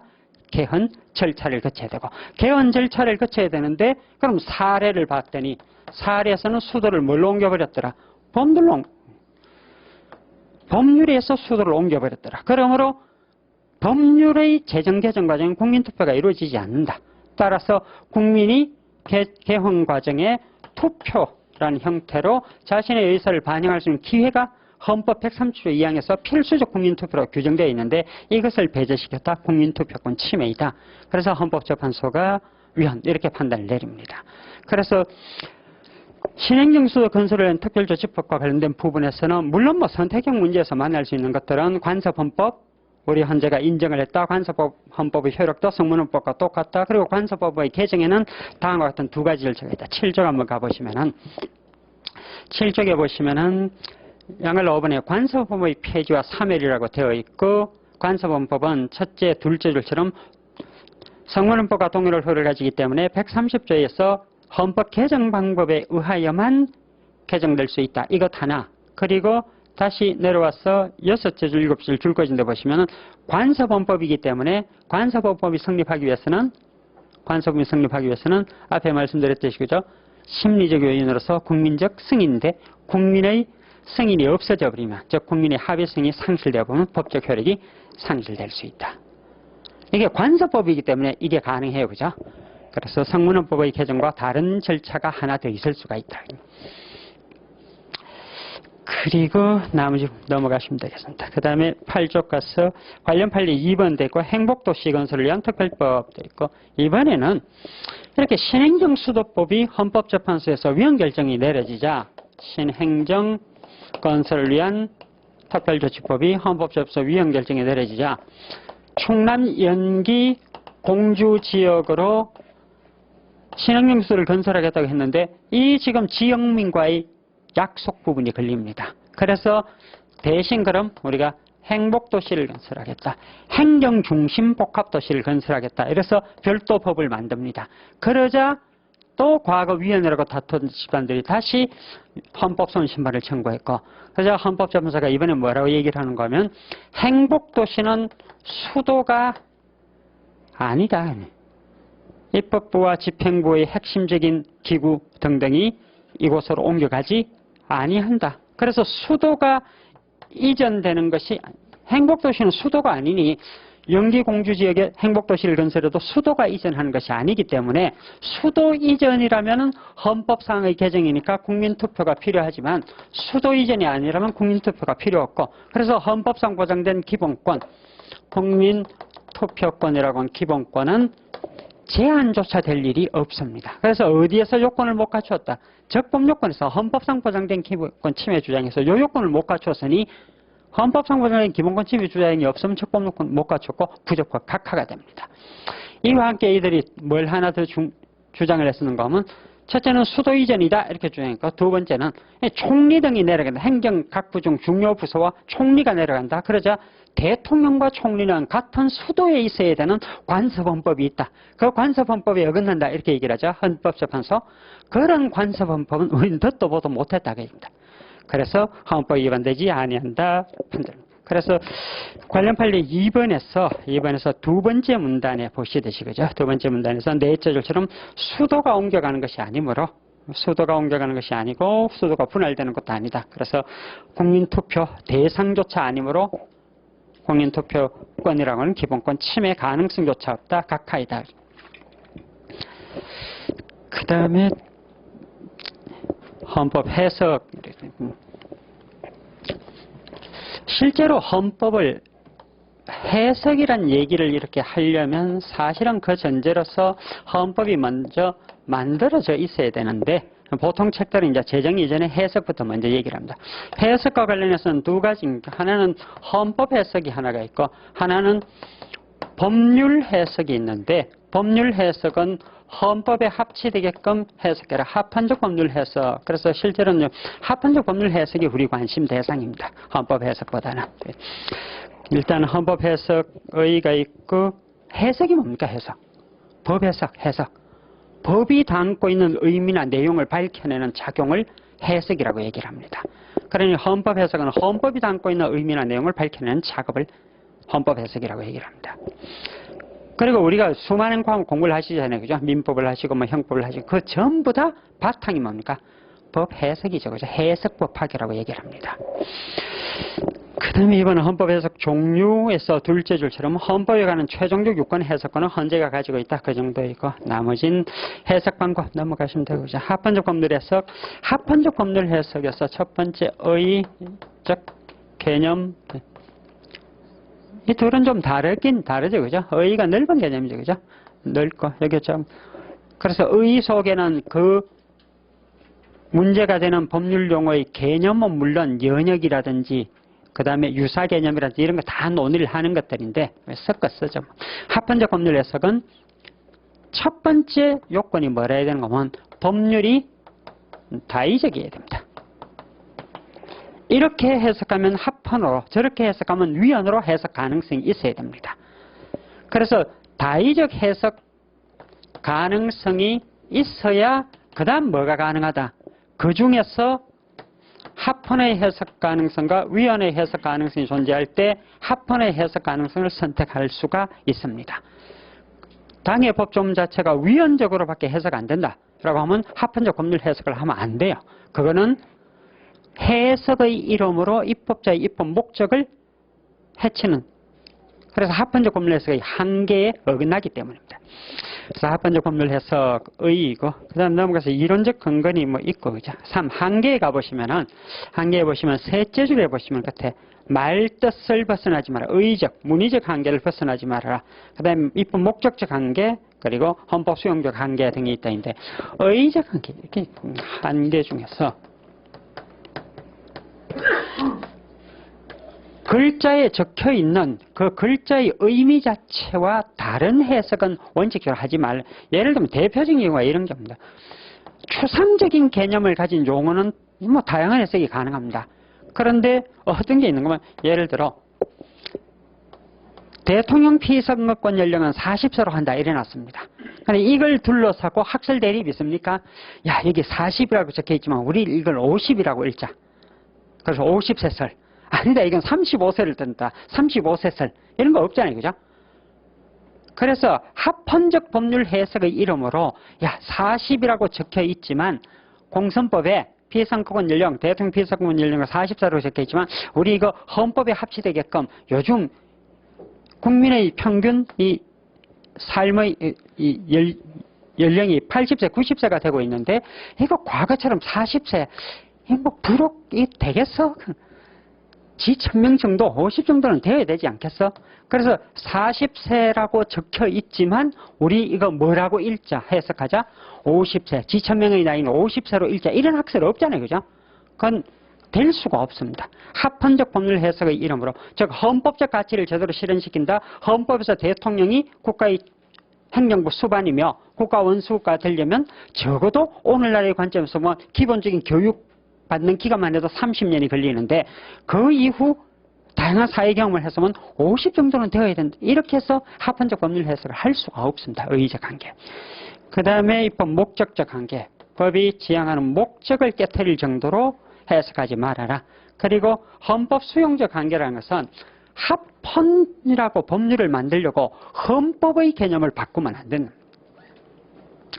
그게 대표적인 경우가 어떤 경우인가 하면 이렇게 해석하면 문제가 생깁니다. 먼저 11조가 가지고 국가보안법 규정 위헌 여부 관련된 것 중에서 1번 국가보안법 규정 위헌 여부라고 되어 있고 거기서 이제 이 한정합헌이라고 되어 있는데 2번 그 판례 제목에 보시면 국가보안법 7조 1항과 5항에서 원래 어떻게 되는 거예요? 이 판례 2번 제목 국가존립 안전이나 자유민주 기본을 위태롭게 한다는 정을 알면서 그거 빼고 그 다음부터 반국가단체나 그 구성원 또는 지령을 받은 자의 활동을 찬양, 공모, 동조 이에 선전 또는 이에 동조한 자를 처벌한다. 원래 법조문은 그렇게 돼 있었어요.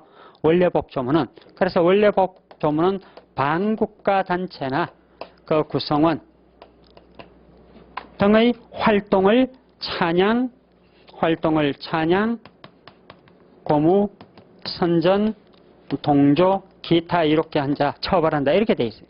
그래 극단적으로 어떤 일이 생기는 건 반국가단체의 핵심은 북한이고 그 구성은 북한 주민이고 그 주민의 활동을 찬양했다. 북한 선수가 개성희 선수 유도 참 잘하네. 찬양입니다. 국가보안법위원회 처벌받습니다.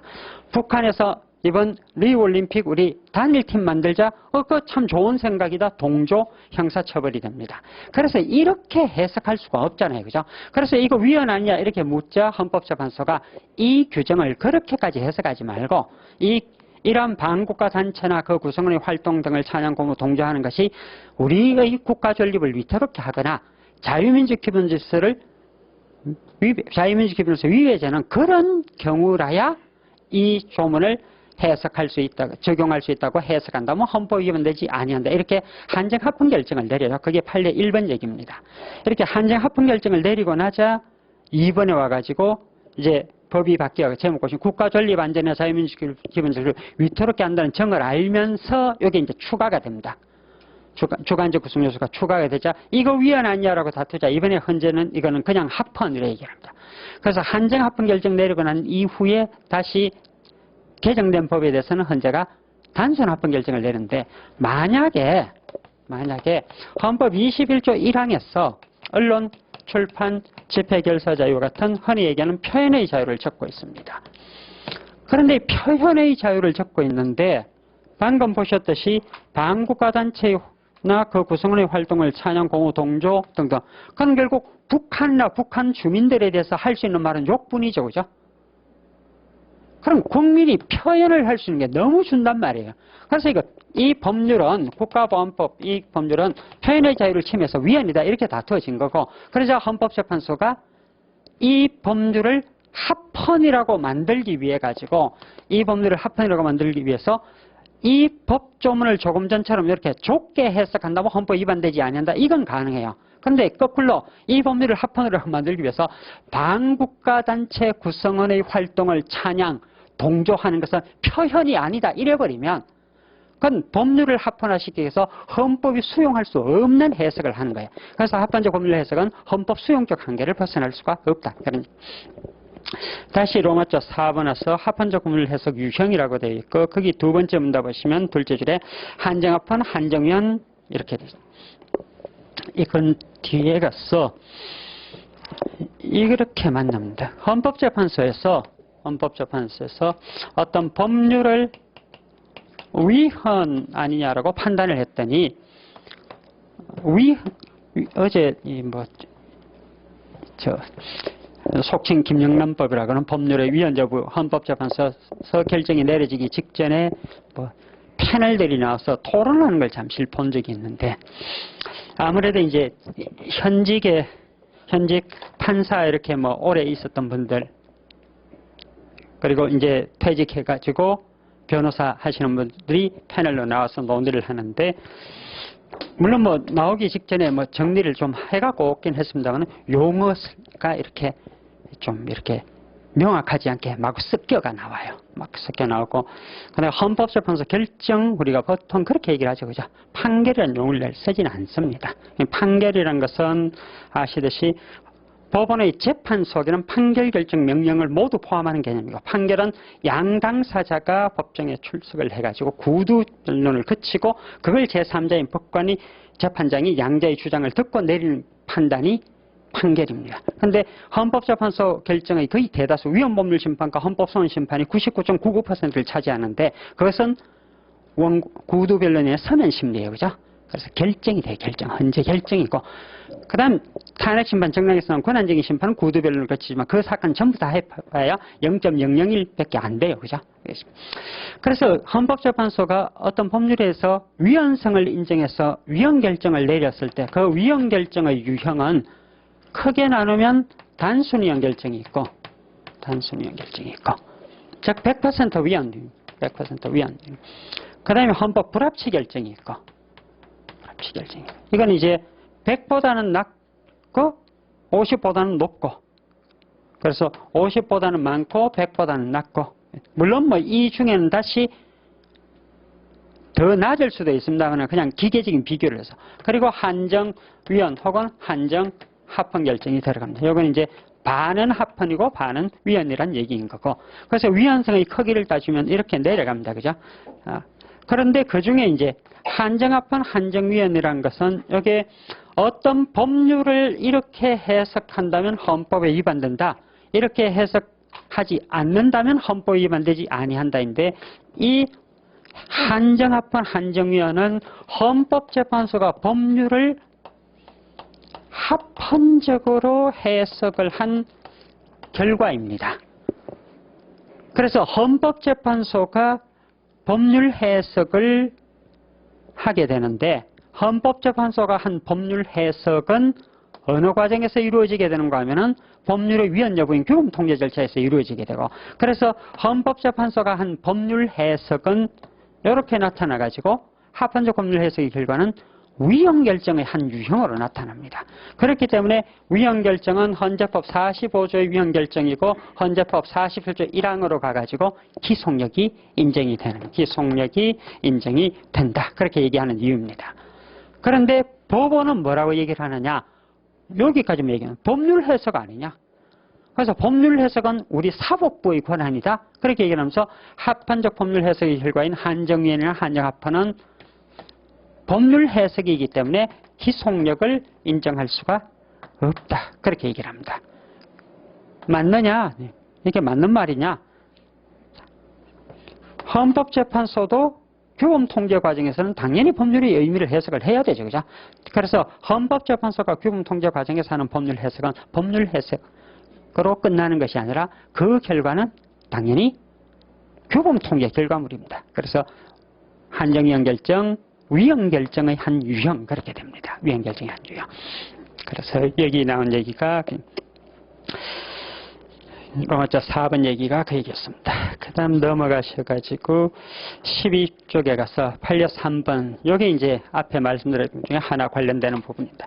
합헌적 법률 해석이 가능하려면 다의적 해석이 가능하라 그랬습니다. 다의적. 합헌과 위헌. 그런데 판례 3번에 보시면은, 판례 3번 필요적 보호가물을 정한 사회보호법 규정의 위헌 여부라고 되어 있고, 로마자 2의 양갈로 2번에 합헌적 해석의 가능성 되어 있는데, 거기에서 보시면은 첫째, 둘째, 셋째, 넷째까지 되어 있고, 거기 보시면 목적에 따른 한계, 문구에 따른 한계가 있다. 즉 법률의 조항 문구가 간직하고 있는 말의 뜻을 넘어 말의 뜻이 완전히 다른 의미로 변질되지 않는 범위 내에서 하여야 한다는 문의적 한계와 입법권자가 법률의 제정으로서 추구하지 않은 입법자의 명백한 의지와 입법의 목적을 헛되게 해서는 아니 된다라고 되어 있고, 그래서 헌법재판소가 이 지금 필요적 보호과목 규정에서 위헌 결정을 내린 이유는 올라가서 다시 2의 양갈로 1번에 보시면 5줄에 줄거진 거. 법정의 요건에 해당되면 재범 위험성 유무에도 불구하고 반드시 정한 보호과목을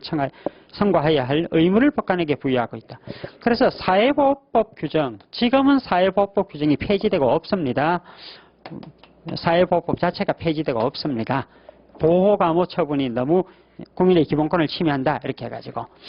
그래서 여기서 필요적 보호 감호가 하나가 있고 여기 임의적 보호 감호가 하나 있습니다.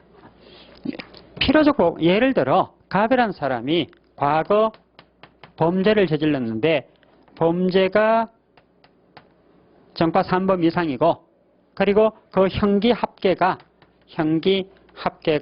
5년 이상이다. 그런데 마지막 형을 살고 난 이후에 일정 기간 내에 다시 범죄를 저질렀다. 이렇게 되면 이 범죄에 대해서 형사처벌과 함께 보호 감호 처분을 내리는데 그래서 예를 들면 형벌 징역 3년에 보호감호 5년 이렇게 되면 이 사람은 3년 형을 살고 나서 끝나고 나면 청송보호감호서가 5년 다시 갇혀 있어야 돼요. 그래서 이거 위헌하냐 이렇게 다투었을 때 헌법재판소가 필요적 보호감호와 임의적 보호감호인데 이렇게 하면 끝에다가 법관은 7년의 보호감호를 선고하여야 한다 이렇게 돼 있는. 그래서 이 조문은 합헌적 법률 해석이 될 수가 없는 거예요. 무조건 선고하여야 한다 이렇게 돼 있지. 이걸 가지고 법관이 재량으로 재범의 위험성이 있으면 보호감호를 선고할 수도 있고 재범 위험성이 없으면 선고하지 아니할 수도 있다. 이렇게 해석이 안 된다는 거예요. 그래서 헌법재판소가 필요적 보호감호 처분은 법관에게 재량을 인정하지 않는다. 즉 재범의 위험성 유무와 무관하게 무조건 보호감호를 선고하도록 되어 있고 그래서 헌법재판소가 이 중에 규정에 대해서는 단순 위헌 결정을 내립니다. 임의적 보호감호 규정에 대해서는 헌법재판소가 합헌 결정을 내립니다. 그때 필요적 보호감호 규정에 대해서는 뭐가 안 된다? 합헌적 법률 해석이 될 수가 없다 그 말입니다. 이걸 재량으로 해석할 수 있다 이렇게 해석이 안 된다. 그 다음 넘어가셔가지고죠. 나머지 헌재 결정들 결론이야 뭐 넘어가시면 됩니다. 그 다음에 넘어가시고 헌법의 제정 개정 변천대인데 헌법의 제정은 단순합니다. 헌법의 제정은 헌법을 새로 만드는 거잖아요. 그죠? 그래서 헌법의 제정은 최초로 헌법을 만드는 겁니다. 용어 중에 이런 걸 하나 만날 겁니다. 헌법을 제정한다, 제정권. 헌법을 창조하는 힘. 헌법 제정권이 행사되게 되면은 헌법이 나타납니다. 그리고 이 헌법 속에 우리 현행헌법을 기준으로 보면 우리 현행헌법으로 따지면 헌법 128조부터 헌법 130조까지 여기까지가 뭘 적고 있는가 하면 헌법 개정 절차를 적고 있습니다. 개헌 절차. 그 다음 용어입니다. 헌법 128조부터 130조까지 헌법 개정 절차를 적고 있는데 이 조문에 근거해서 도출되는 권한이 헌법 개정 권력입니다. 그래서 헌법 개정 권력이고 그렇게 보면 결국 뭔가 하면 헌법 제정 권력은 헌법을 창조하는 힘, 창조하는 권력이고 헌법 개정 권력은 그렇게 해서 만들어지는 헌법에 의해서 비로소 만들어진 권력입니다. 창조된 권력입니다. 그럼 헌법 제정 권력과 헌법 개정 권력의 관계를 따져보면 어떻게 되느냐? 헌법 제정 권력이 보다 상위의 가치를 지닙니다. 여기 어디로 이어지는 거면 그럼 헌법 개정 권력이 헌법을 개정하려고 할 때 그 대상이 얼마만큼 되느냐? 여기 개정 한계에 관한 얘기로 이어집니다. 그래서 만약에 여기까지 다 합쳐가지고 법학의 대상이다. 이렇게 보게 되면 헌법 개정 권력 얘기를 할 때 제정 권력의 제약을 받는다 이거. 이거는 헌법이 있기 이전 단계 얘기니까 이건 정치 영역이다. 여기서부터 법학의 영역이다. 이게 이제 법실증주의 관점입니다.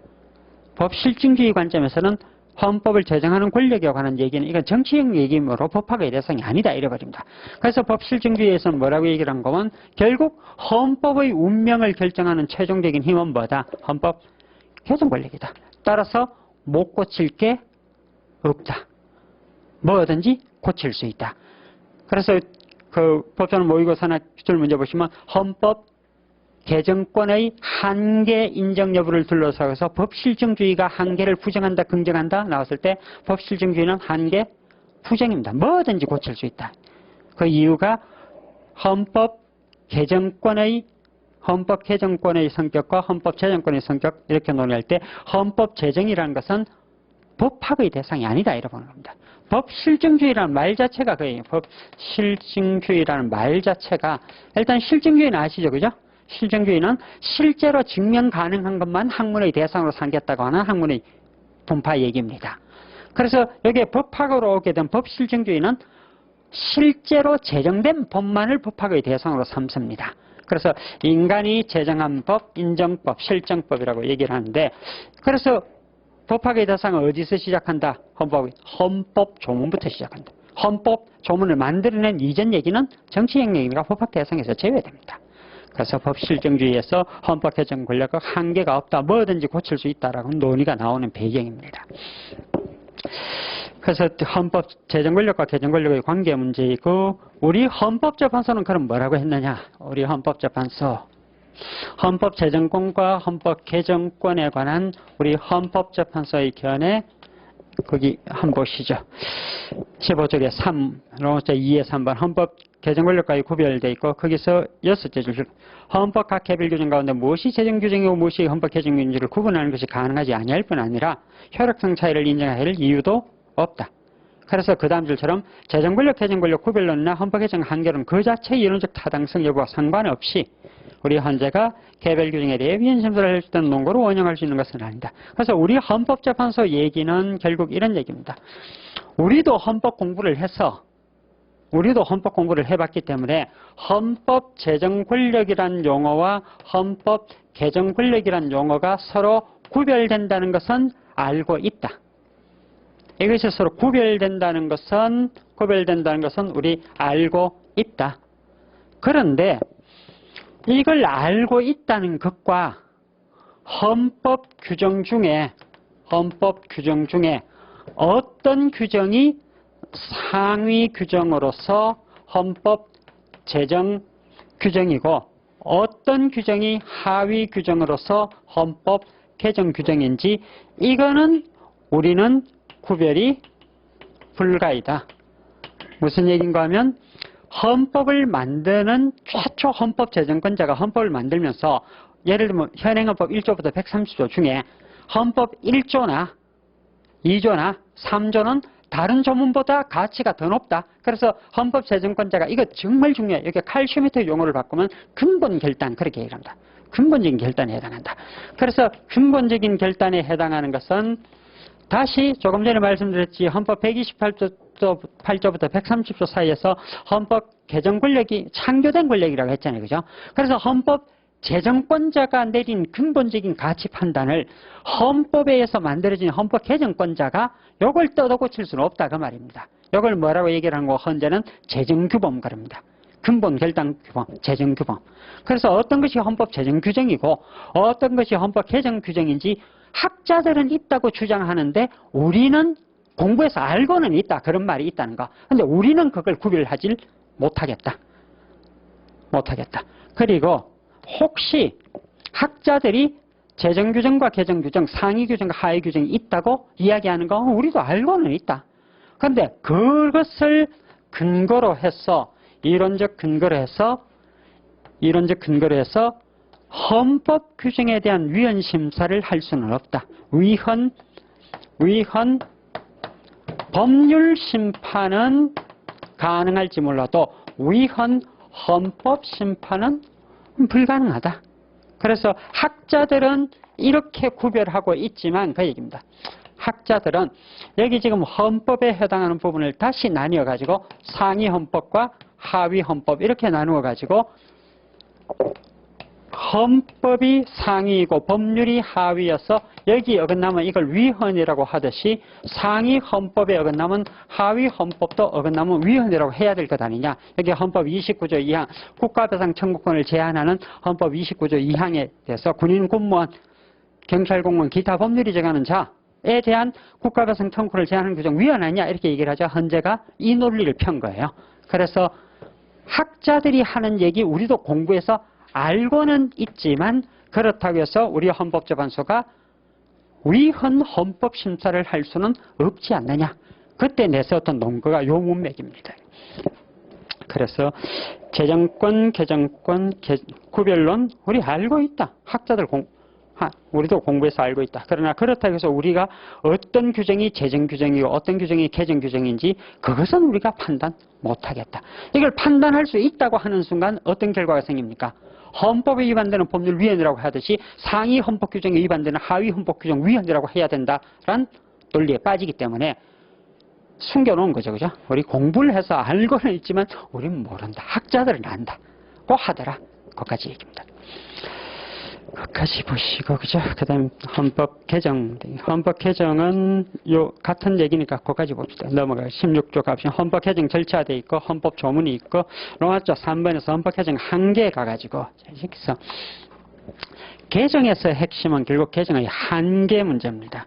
여기서 용어 때문에 헌법 개정이 있고 개정의 한계를 둘러싸고서 한계를 긍정하는 견해도 있고 한계를 부정하는 견해도 있고 그래서 한계를 긍정한다는 얘기는 헌법 개정 권력 행사에 일정한 한계가 있다는 것을 인정한다는 얘기입니다. 그죠? 유한계설 이렇게 얘기를 하는 거고 부정한다는 것은 무한계설. 그런 모두 다 고칠 수 있다.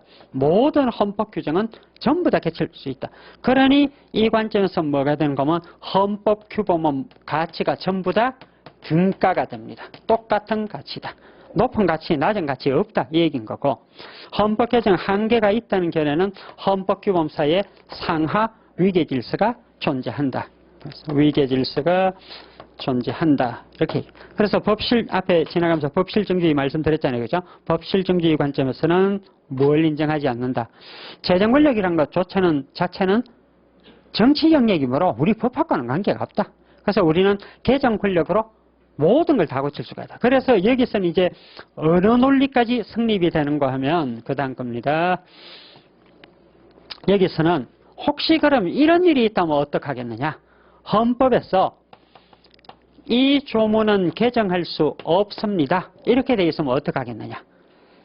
개정 금지 규정도 개정이 가능하겠느냐? 이랬을 때 하나는 개정 금지 규정부터 개정하고 개정하면 된다. 이런 견해가 있고 그 관계없이 다 그냥 고치면 된다.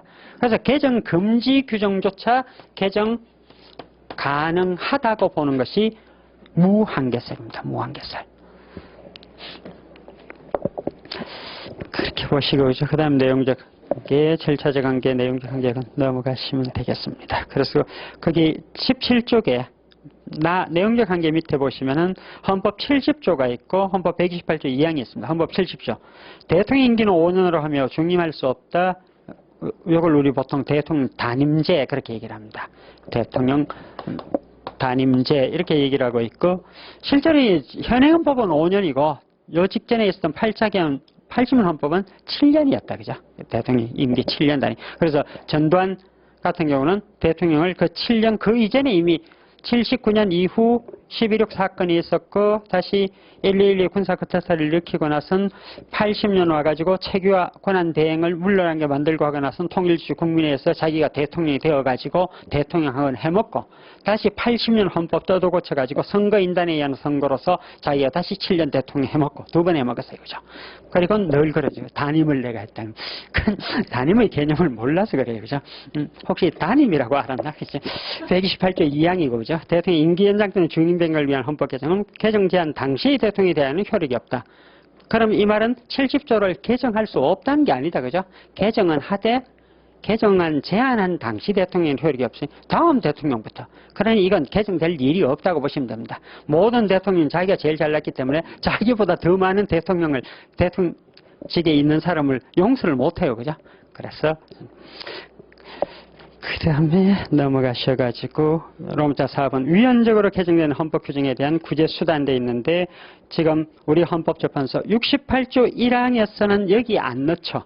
68조 1항이 헌법소원시효한 대상이 되면 공권력의 행사하고 불행사를 해야 되는데 개헌 절차를 거쳐가지고 만들어진 헌법 규정은 대상이 되질 않는다. 요거는 개헌 절차 한번 간단히 떠올려 봅시다. 개헌 절차, 헌법 개헌을 하려면 첫째 누군가가 제안을 해야 돼요. 그죠? 대통령이 제안하거나 아니면 국회 제적의원 과반수가 제안을 하고, 두 번째 이렇게 제안을 하면은 대통령이 20일 이상 공고를 해요. 그죠? 대통령이 합니다. 그 다음에 세 번째, 공고하고 나서는 다시 국회에서 의결을 하죠. 그죠? 공고를 해도 60일 이내에 국회에서 의결을 합니다. 국회에서 의결을 하고, 이건 제적 3분의 2 찬성을 얻어야 됩니다. 이렇게 의결하고 나선 네 번째 어디 갑니까? 국민투표. 의결로부터 30일 이내에 국민투표를 거칩니다. 국민투표를 거칩니다. 국민투표에서는 유권자 과반수 투표에 투표자 과반수 찬성을 얻어서 가결됩니다. 그러면 다섯 번째, 대통령이 즉시 공포를 합니다. 자, 이 절차를 한번 생각해 봅시다. 이 절차를 거치게 되면 헌법 개정이 이루어집니다. 제안권자, 대통령, 국회 제적 과반수, 공권력 행사자 맞습니다. 공고 대통령 하니까 공권력 행사. 의결 국회에서 하니까 공권력 행사. 이렇게 오면요, 국민투표. 국민이 국가 권력입니까?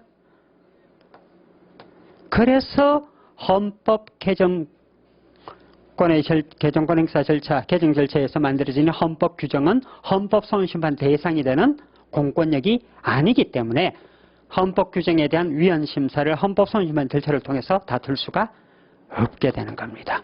입법은 돼요, 그죠? 법률의 경우는 공권력에서. 그 다음에 41조 1항 위헌법률 심판입니다. 위헌법률 심판 제청 신청을 했다가 기각되면 68조 2항으로 가는 68조 2항의 헌법 소원 심판. 다 대상이 뭡니까? 대상? 법률이죠, 그죠? 법률. 그러니 여기 적혀 있는 것은 법률이다, 법률. 법률이기 때문에 법률과 동일한 효력을 가지는 조약, 긴급 명령, 긴급 자정 명령, 그리고 일반적으로 쓰는 국제법규 중에서 같은 효력을 가지는 것다. 그런 대상이 될지 몰라도 이보다 위인 헌법이 대상이 될 수는 없다. 그래서 위헌법률 심판이나 헌법소원 심판의 대상으로서 헌법이 될 수가 없다. 그래서 구제 절차 속에 헌법 규정의 위헌 여부를 심사할 수 있는 절차는 없는 셈입니다. 그 다음에 헌법 변천도 있고, 헌법 변천은 첫째, 둘째를 보시듯이 헌법 조문의 글자는 그대로 두고 의미만 바뀌는 것을 의미한다. 예를 들어 19조 가면 영토 조항되어 있는데 우리 헌법 3조와 4조 관계 때문에 이게 한 번씩 문제가 됩니다. 헌법 3조는 대한민국 영토는 한반도와 그 부속도서, 한반도와 그 부속도서를 한다, 이렇게 되어 있고, 4조에 가면 대한민국은 자유민주 기본질서에 입각한 통일정책을 수립하고 이를 수행한다라고 적혀 있습니다. 통일을 얘기한다는 것은 뭔 얘기인가 하면은, 통일을 얘기한다는 것은